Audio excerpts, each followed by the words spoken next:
ठंडी और street light के नीचे हल्की सी धुंध। अमन और रोहित रोज की तरह लेट नाइट चाय पीने निकले थे। अमन ने चाय का कप उठाते हुए कहा, भाई सच बोलूं, मुझे लगता है भूत वूत कुछ नहीं होता, सब दिमाग का भ्रम है। रोहित हल्का सा मुस्कुराया। तू हमेशा साइंस का टीचर बनता है, पर जो मैंने देखा है ना, उसके बाद तू भी नहीं बोलेगा ऐसा। अमन चौंक गया। क्या देखा था? रोहित ने आवाज धीमी कर दी और कहा, पिछले महीने मैं रात को शॉर्टकट वाले रास्ते से जा रहा था, शमशान के पास से। अमन हंस पड़ा।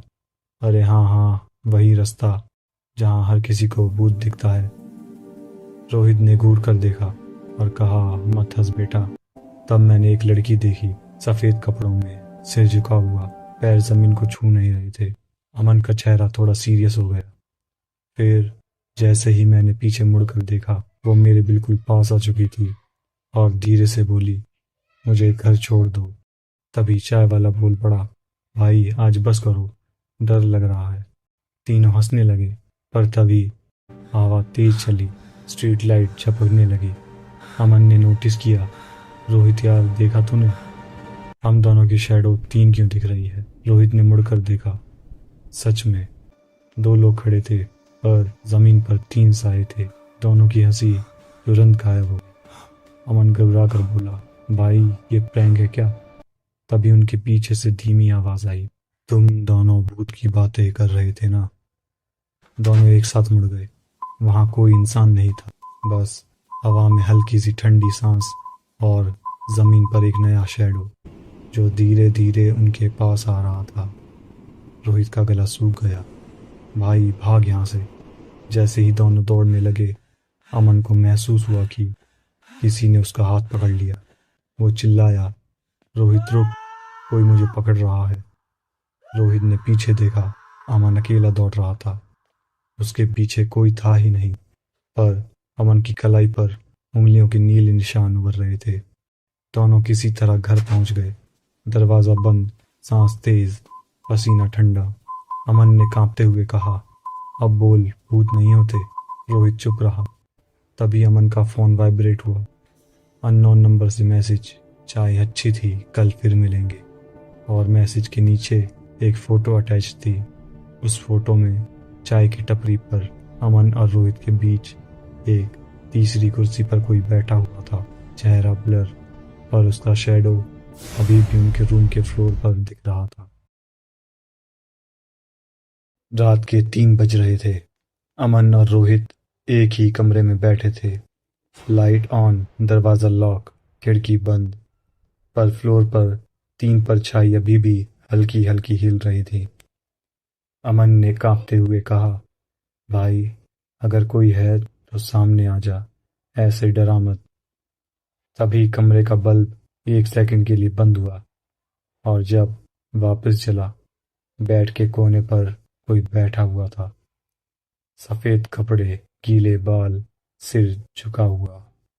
रोहित चीख पड़ा, मत देख उसकी आंखों में। पर देर हो चुकी थी।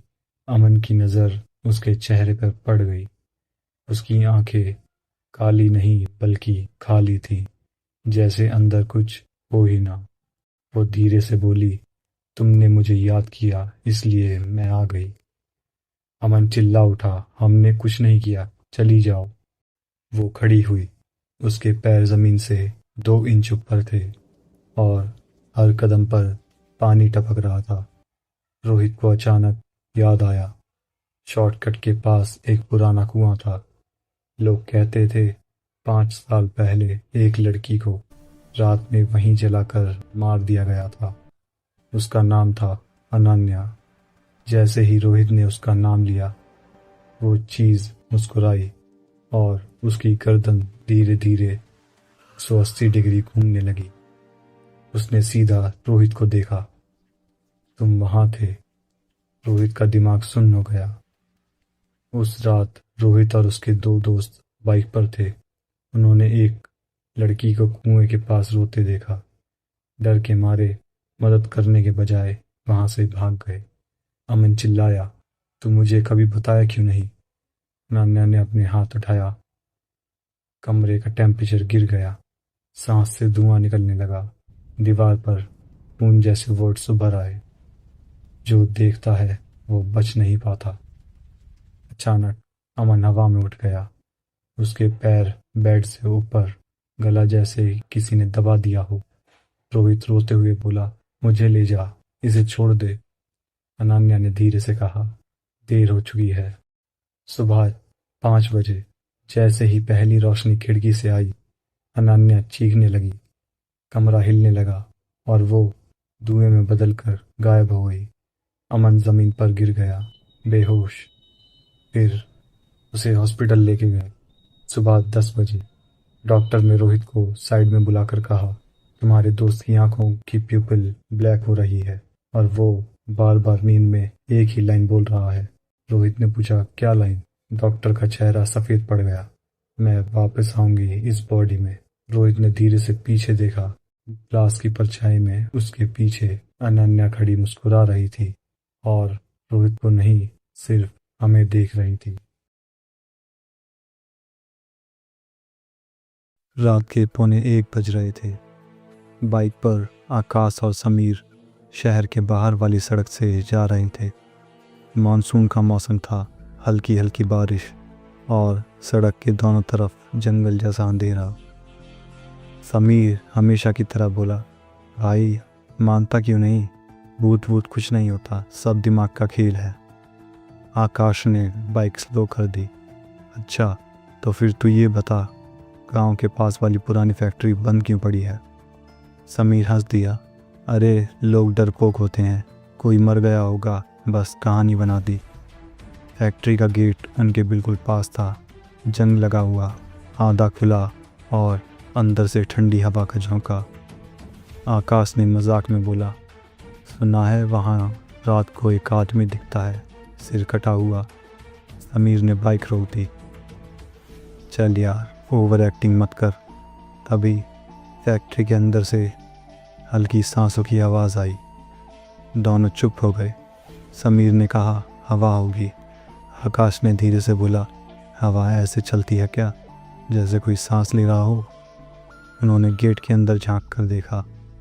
अंदर बिल्कुल अंधेरा, लेकिन फ्लोर पर किसी के चलने के निशान, गीले, जैसे अभी अभी कोई गुजरा हो। समीर ने बाइक स्टार्ट करने की कोशिश की, लेकिन बाइक स्टार्ट नहीं हुई। उसी वक्त उनके पीछे से आवाज़ आई। दो ही तो थे। दोनों का खून जम गया। समीर पलट कर बोला, कौन है? कोई जवाब नहीं, सिर्फ फैक्ट्री के अंदर से कदमों की आवाज़। लेकिन दिक्कत ये थी, आवाज़ पास नहीं आ रही थी, बल्कि उनके इर्द गिर्द घूम रही थी। आकाश ने कांपते हुए कहा, समीर हम दो ही तो थे ना? समीर का चेहरा सफ़ेद पड़ गया। हाँ, बस हम दो। तभी समीर के फ़ोन पर एक नोटिफिकेशन आया, अननोन नंबर से। अब भी गिन रहे हो? बाइक एकदम से स्टार्ट हो गई। समीर ने एकदम से बाइक तेज भगाई। बाइक भागी सीधा सड़क पार। पीछे मुड़कर देखा, फैक्ट्री गेट बंद था, जैसे कभी खुला ही ना हो। दोनों चुप, सिर्फ बाइक की आवाज़ और दिल की धड़कन। कुछ दूर जाने के बाद समीर बोला, शायद किसी ने प्रैंक किया है। आकाश ने जवाब नहीं दिया। उन्होंने पीछे देखा, रोड बिल्कुल खाली थी। तब आकाश ने धीरे से कहा, समीर जब हम फैक्ट्री के पास रुके थे, तू बाइक पर ही था ना? समीर हंसा, हाँ भाई, वही उतरा था। आकाश की सांस सटक गई। नहीं, मैं भी बाइक पर ही था। बाइक अचानक बंद हो गई। इस बार पीछे से वही आवाज़, 3 हो गए। समीर चिल्लाया, बस कौन है तू? उनके बिल्कुल पास सड़क के बीच एक आदमी खड़ा था, सिर झुका हुआ, पैर उल्टे और चेहरा दिख नहीं रहा था। उसने धीरे से सिर उठाया, चेहरा समीर जैसा बिल्कुल। आकाश ने चीख कर आंखें बंद कर ली। जब आंखें खुली, बाइक चल रही थी। समीर ड्राइव कर रहा था, जैसे कुछ हुआ ही ना हो। समीर बोला, भाई तू इतना चुप क्यों है? आकाश ने कांप कर बोला, समीर पीछे कौन बैठा है? समीर ने शीशे में देखा, शीशा टूटा हुआ था। बस एक मैसेज फ़ोन पर आया, गिनना बंद करो। बाइक चल रही थी, सड़क सीधी, खाली, जैसे दुनिया में उनके अलावा कोई था ही नहीं। आकाश का गला सूख चुका था, उसके कान अब भी वही आवाज सुन रहे थे। 3 हो गए। समीर ने आराम से कहा, भाई तू ठीक है ना? फैक्ट्री के पास से तू अजीब बिहेव कर रहा है। आकाश ने समीर की तरफ देखा। उसका चेहरा नॉर्मल था, लेकिन उसकी परछाई हेडलाइट की रोशनी में थोड़ी लेट चल रही थी। आकाश ने आंखें झपकाई, शैडो नॉर्मल हो गई। शायद मैं ही ज्यादा डर गया, उसने खुद से कहा। तभी रोड के बीच एक लकड़ी का बोर्ड पड़ा दिखा, पुराना, टूटा हुआ। उस पर वाइट पेंट से लिखा था, गिनती याद रखना। समीर ने बाइक स्लो की। यह बोर्ड पहले कब लगा? आकाश ने कहा। कभी नहीं था। बाइक बोर्ड के ऊपर से गुजरी, कुछ जैसे टकराया हो। समीर ने पीछे देखा, लगता है बोर्ड बाइक के साथ रख गई। आकाश ने भी पीछे देखा, बोर्ड पर अब लिखा था 2। आकाश का हाथ कांपने लगा। समीर स्पीड बढ़ा। समीर ने एक्सेलरेट किया, लेकिन सड़क खत्म ही नहीं हो रही थी। सेम जंगल, सेम कर्व, सेम पीपल का पेड़। समीर ने घबरा कर कहा, भाई हम 15 मिनट से चल रहे हैं, हाईवे अभी तक आया क्यों नहीं? आकाश ने धीरे से बोला, क्योंकि हम जा ही नहीं रहे। बाइक के मिरर में इस बार रिफ्लेक्शन दिखा। 2 नहीं 3 लोग। बीच वाला सिर झुकाए और उसके हाथ में गिनने की उंगलियां। समीर ने अचानक बाइक रोक दी। बस अब जो भी है सामने आओ। अंधेरा घना हो गया। पेड़ों के बीच से आवाज आई, जब तक गिनती पूरी नहीं होती कोई आगे नहीं जाता।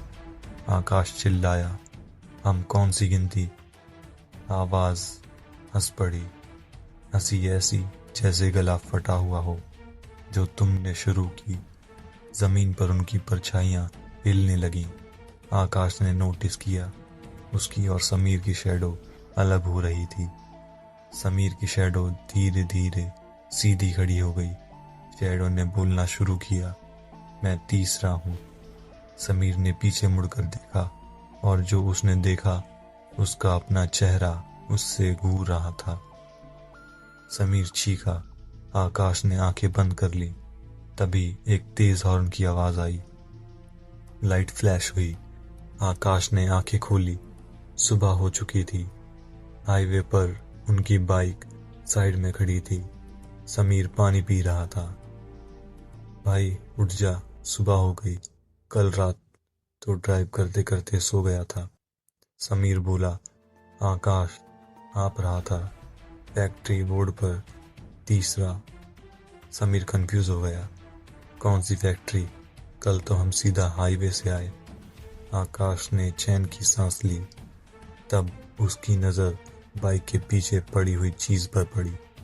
वही पुराना लकड़ी का बोर्ड। इस बार उस पर लिखा था 3। एक गांव में एक बड़ा सा खेत था, जहां वर्षों से कोई काम नहीं होता था। जहां तक आंख देखती केवल लहराती फसलें और सूना रास्ता दिखता। रात होते ही वहां से अजीब सी आवाजें आती, कोई कलह करता हुआ गला, और कभी कभी ऐसा लगता जैसे किसी की पीड़ा भरी चीख गूंज रही हो। गांव वाले कहते थे कि उस खेत की रातें खत्म होने का नाम नहीं लेती। रात को जब चांद निकलता है तब तो लोग खेत के पास भी नहीं जाते, क्योंकि उन्हें लगता था कि वहाँ कुछ ऐसा है जो इंसानों को नहीं देखना चाहता। एक रात गांव का किसान मोहन वापस लौट रहा था। उसने देखा कि खेत के बीचों बीच लाल रोशनी जगमगा रही है।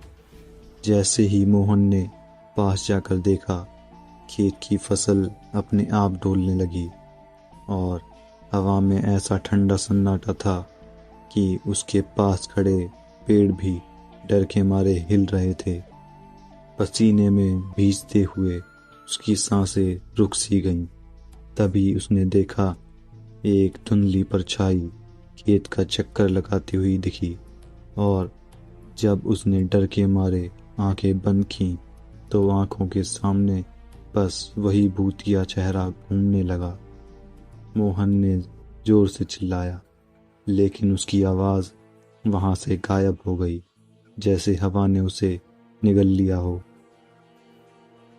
अगली रात गांव वाले तय करते हैं कि वे उस खेत के रहस्य को उजागर करेंगे। कुछ बहादुर युवा रात को लकड़ियां, मशालें लेकर पहुंचे। जैसे ही वे खेत में घुसे तो अचानक शीतल हवा का तूफान उठा और मशालें बुझने लगीं। कुछ कदम आगे बढ़ने पर वे सब ने सुना, किसी ने पुकारा, मदद करो। धीरे धीरे एक काली परछाई उनके सामने प्रकट हुई। उसका चेहरा धुंधला, आंखें काली और शरीर हल्का झुकता सा। जैसे ही उन्होंने परछाई को देखा, आत्मा ने धीरे धीरे बोला, मुझे यहाँ से जाने दो। लेकिन तभी एक तेज हवा चली और वहां परछाई गायब हो गई। हर इंसान की सांसें रुक गईं। सब डर के मारे भाग पड़े, बिना पीछे मुड़े। अगले दिन गांव के बुजुर्गों ने बताया कि वह खेत पहले एक तरह का कब्रिस्तान था, जहां पुरानी पीढ़ियों का अंतिम संस्कार हुआ करता था। कहा जाता है कि जब तक किसी का अंतिम संस्कार शांति से पूरा नहीं होता, तब तक उस जगह की आत्मा आराम से नहीं रहती। कुछ लोग इसे भूत मानते हैं, कुछ लोग कहते हैं यह भावनाओं की गूंज है जो सदियों से वहां बसी है। लेकिन जो लोग उस रात आ गए, उनकी आंखों में आज भी वही बहका अंधेरा झलकता है और वे आज भी कहते हैं, अगर रात को अंधेरा घना हो तो उस खेत की ओर मत जाना।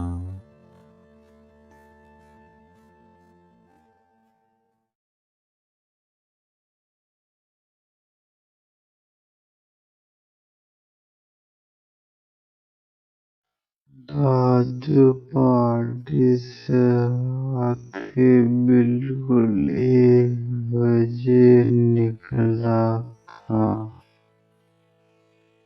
गांव के बाहर वाली सड़क पूरी तरह सुनसान थी। सिर्फ बाइक की आवाज और अंधेरा। अचानक उसका पेट जोर से मुड़ गया।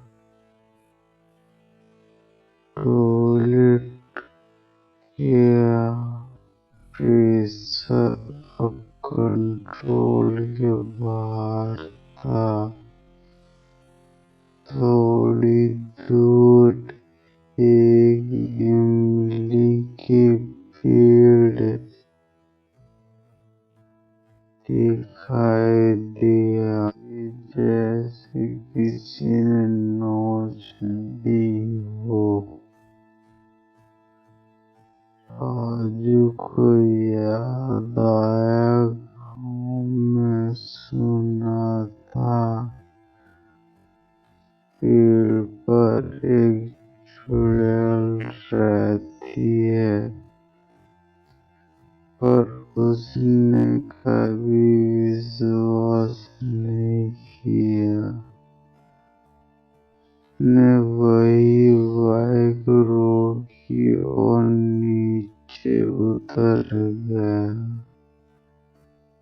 जैसे वो पेड़ की तरफ बढ़ा, पीछे से एक आदमी उसके रास्ते से गुजरता हुआ तेज आवाज में बोला, अरे रुक जा, यहाँ मत जा, मरना है क्या? राजू चिल्लाया, भाई बस 2 मिनट का काम है। तभी अचानक हवा तेज हो गई, लेकिन हैरानी की बात ये थी, इमली के पत्ते बिना हवा के हिल रहे थे। राजू ने ऊपर देखा, पेड़ की एक डाली पर उल्टा लटका चेहरा आधा जला हुआ, बेहद भद्दा और आंखें सीधी राजू को घूर रही थी। राजू घबरा कर चीखा, तभी वही आदमी कांपते हुए बोला, मैं तो तुझे बचाने आया था, क्योंकि जो यहाँ रुकता है तो सिर्फ उसकी बाइक मिलती है। राजू ने पीछे मुड़कर भागना चाहा, पर तब उसके कान के बिल्कुल पास एक औरत की ठंडी सी फुसफुसाहट गूंजी, आ गया तू भी। बाइक वहीं जमीन पर गिर गई। राजू उस रात घर कभी नहीं पहुंचा, और आज भी जब रात के बाद सुबह होती है, इमली के पेड़ के नीचे एक अकेली बाइक खड़ी मिलती है।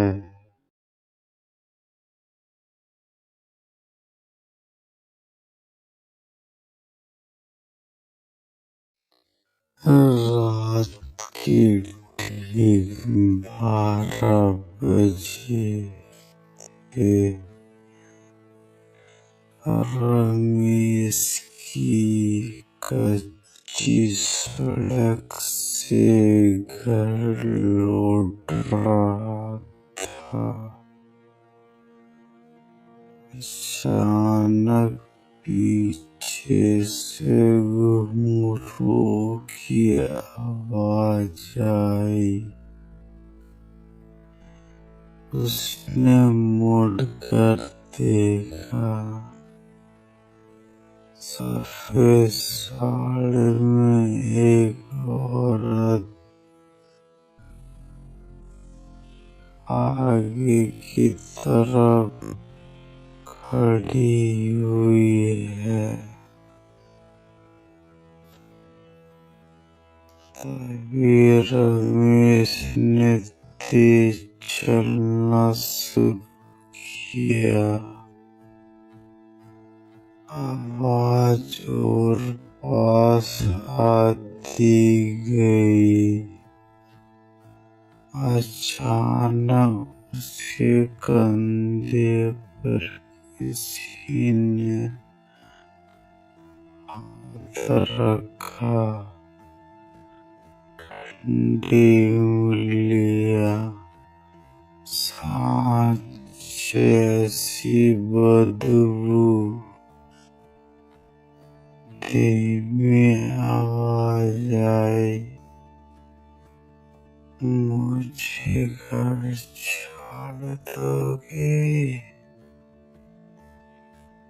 रमेश चिल्लाने ही वाला था कि उसे एहसास हुआ वो आवाज उसके कान के अंदर से आ रही थी। सुबह सड़क पर सिर्फ रमेश के जूते मिले और पीपल के पेड़ पर नई चुड़ैल हंस रही थी।